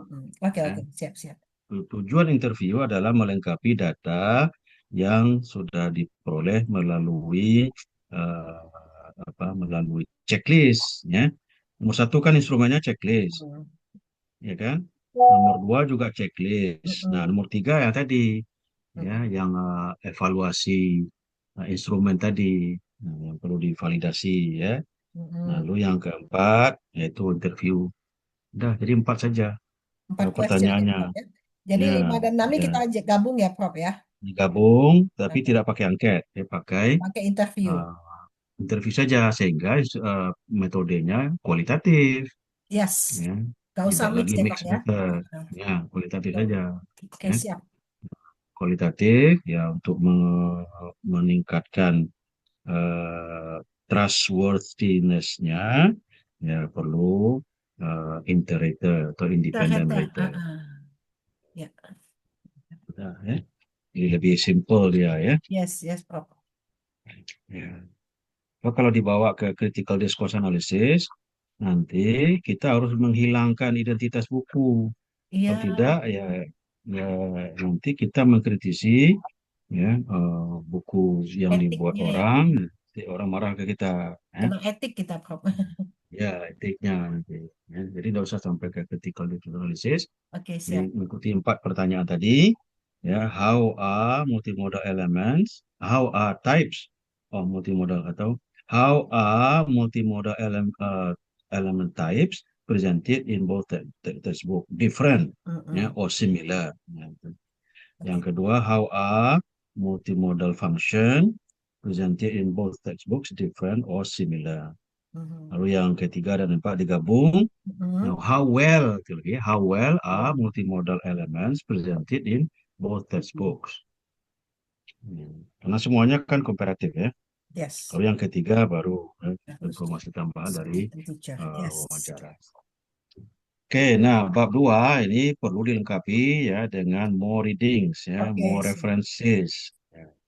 Karena bab 2 ini akan menunjukkan how ready are the students to do the research. Semakin banyak mahasiswa itu membaca, semakin paham dia, semakin siap dia untuk meneliti. Ya. Ini Ya, bab Prof. 2 ini dijadikan alat ukur ini bagi penguji. Ya, ini mahasiswa ini sudah banyak baca apa belum? Ya. Nah, bab 3 itu dimaksudkan apakah secara praktek mahasiswa sudah tahu apa yang akan dia lakukan. Nah, ya. Jadi ini perlu diperbaiki ya karena riset questionnya berubah. Yes, otomatis. Ya. Belakangnya. Oke, masih ada waktu sekitar 5 menit. Ada pertanyaan? Mbak Loli? Ada yang ingin ditanyakan? Sedikit, Prof. Ya.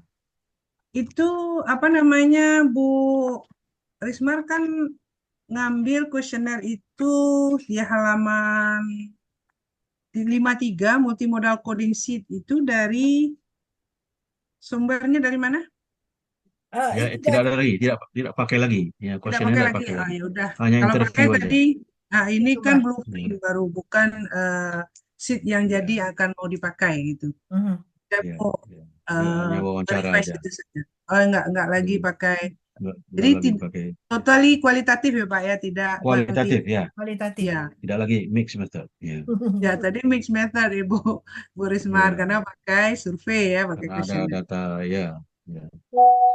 Totally kualitatif ya, itu lebih Kalau terarah. misalnya pembandingnya yang lokal textbook itu ada yang lain juga tidak apa-apa ya, dimasukkan. Jadi tidak hanya 2 buku ya, kalau ada ya. Yang buku dari Cambridge itu hanya 1 ya. Satu Prof yang dipakai di sana. Yang memang dipakai di Ah, sekolah itu hanya buku ini, yang Cambridge yang ini. Hanya Cambridge. Ya. Ada yang dari yang lain enggak? Dari sumber Enggak. yang lain enggak? Dia cuma Enggak, pakai 2 satu ya. Kemendikbud sama Cambridge kalau untuk buku bahasa Inggris. Bahkan buku lain pun dia pakai buku Cambridge juga, Pak. Misalkan fisikanya juga Jadi fisika dari Cambridge gitu. ini fokus pada tipe, fungsi, dan how well ya, penyajian multimodal di dalam textbook. Kalau kita kaitkan dengan budaya memang jelas berbeda ya, karena memang buku ini didesain berdasarkan kurikulum yang berbeda, budaya yang berbeda, ya jelas ya. Jadi asumsinya. Nah, cuma karena buku ini dipakai bersamaan ya, pada satu sekolah, nah sekarang kita melihat mengapa buku Cambridge ya itu secara penampilan itu lebih menarik ya daripada buku lokal. Nah, Lebih eksklusif mengapanya itu kayaknya ya. Cetakan sudah apa asumsi. kertasnya itu kan tebel gitu bagus. Ya, itu dari ini teknologinya itu. Iya. Ini dari multimodal Iya. saja. Ya, belum tentu itu bagus. Belum Ya. ter- Karena yang belum dinilai terlihat. bukan hanya dari visual, kita Ya. nilai dari how well Ya. multimodal elements presented. Nah, jangan-jangan malah buku yang lokal lebih bagus. Ya. Nah, itu kan Waduh, udah. melawan asumsi umum. Mm-mm. Kalau harganya mana yang mahal, Bu? Cambridge. Nah, Cambridge lebih mahal ya. Mm-mm. Jadi kalau Cambridge itu tidak lebih bagus, ya ngapain dipakai kan gitu kan? Dari sudut pandang multimodal, bukan dari aspek lain, ya sinteknya, vocabnya bukan dari aspek itu, dari aspek penggunaan multimodal saja. Mm. Oke, Bu Risma, masih ada yang ingin ditanyakan? Atau masih ada Bapak Ibu yang lain yang ingin menambahkan saran, komentar, perbaikan untuk Bu Risma? Di samping yang tertulis ya, kami tunggu saran-sarannya. Mungkin saya mau kalau satu waktu saya bertanya ke Pak No atau Pak Mem Silakan, silakan. Kasmi, mohon diizinkan Hmm. ya Pak Kasmi Ya, bisa ya, ya. waktunya kalau sewaktu-waktu saya bertanya dan diskusi juga dengan Pak Boleh. Neng. Ya, ya, ya. Terbuka, Mereka Ibu. di Bengkulu. Ya. Iya. Ya, tidak kemana-mana. Mungkin ini satu Prof, izin Prof. Ya, silakan. Ya, ini Bu Risma, Ye. ketika Ibu menyusun pertanyaan-pertanyaan itu, eh, mohon di apa ya, karena ini masih di apa Bu ya, di ranah nanti mau diuji gitu-gitu ya Bu ya. Iya. Ya, itu kan apa? Ini sih memang sudah ada pengantarnya gitu ya, pengantarnya. Tapi mohon ini biasanya itu Bu dibuat dulu kisi-kisinya gitu-gitu kan Ibu sudah biasa Ye. membuat Ya. buat yang begitu-begitu ya. Kisi-kisinya itu diambil dari mana gitu-gitu. Tuh, jangan lupa Ibu ya melihat sisi kurikulum merdekanya atau mungkin dari sisi instrumen yang bisa dipertanggungjawabkan bahwa memang penyusunan pertanyaan itu bisa menjadi valid karena kita sudah mengacu pada atau berpegang pada sesuatu yang memang bisa menjadi pegangan atau menjadi referensi Oh, gitu. jadi ada Ya. landasannya setiap pertanyaan yang kita Iya, buat gitu iya, ya, Bu iya ya. begitu. Prof, Jadi harus tidak diapresiasi. sekedar tidak sekedar apa ya common sense gitu mungkin ya Bu ya untuk ini pertanyaan gitu. Oke. Siap, Hmm. Prof. Oke, makasih Saya kira masukannya, itu saja, Prof. Prof. Terima kasih. Oke, ya Bu Risma nanti wawancaranya itu menggunakan probing question Ya, namanya ya. Ubik ya. Probing question itu an open-ended question to encourage deeper thought, critical thinking, and more detailed responses. Jadi tidak yes no. Yes. Dan berlanjut pertanyaannya, mengapa? Kalau begini bagaimana? Nah, kalau misalnya ditanyakan mana yang lebih menarik, ya, gambar yang ada dalam buku Cambridge dan gambar yang ada dalam buku Dignas misalnya. Oh, ini lebih menarik. Nah, mengapa? Ya, jadi tidak yes no, ya.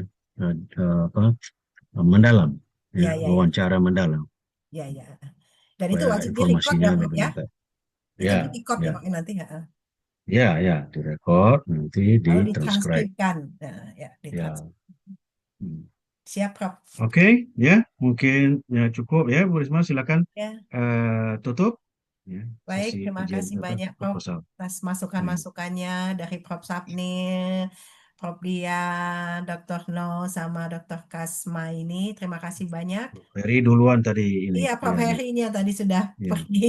Ya, makasih banyak. Nanti masukan-masukannya ini akan saya perbaiki. Dan jujur dengan adanya seminar ini betul-betul kayaknya kayak es tuh mencair lagi Pak Prof. Isi kepala ini wah punya ini gini. Oh ya begini. Itulah gunanya seminar ini ternyata luar biasa.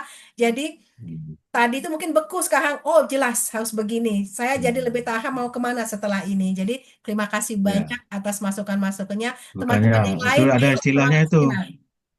Two heads is better than one. Ya. Dua kepala lebih baik daripada satu kepala, ya. Betul. Jadi Ya, benar-benar more banyak head is masukan. better than less. Mhm. Hmm. Oke, thank you so much, Prof. Terima kasih banyak semuanya. Oke, terima kasih kembali lagi ya Pak Noi, Bu Kas, Bu Dian, dan Sama, Prof. mahasiswa lain. Ya, jangan lupa ini direkam ya, Bu Risma, dan kirim Ya, ke ya. saya hasil Ya, rekamannya ya. ini lagi Nanti direkam masih. kita unggah di YouTube kita. Oke, Oke, siap. terima kasih Bapak Ibu semua. Assalamualaikum warahmatullahi wabarakatuh. Waalaikumsalam Waalaikumsalam warahmatullahi warahmatullahi wabarakatuh. wabarakatuh. Selamat Bu Wisma, Bu Terima Risma. kasih. Semoga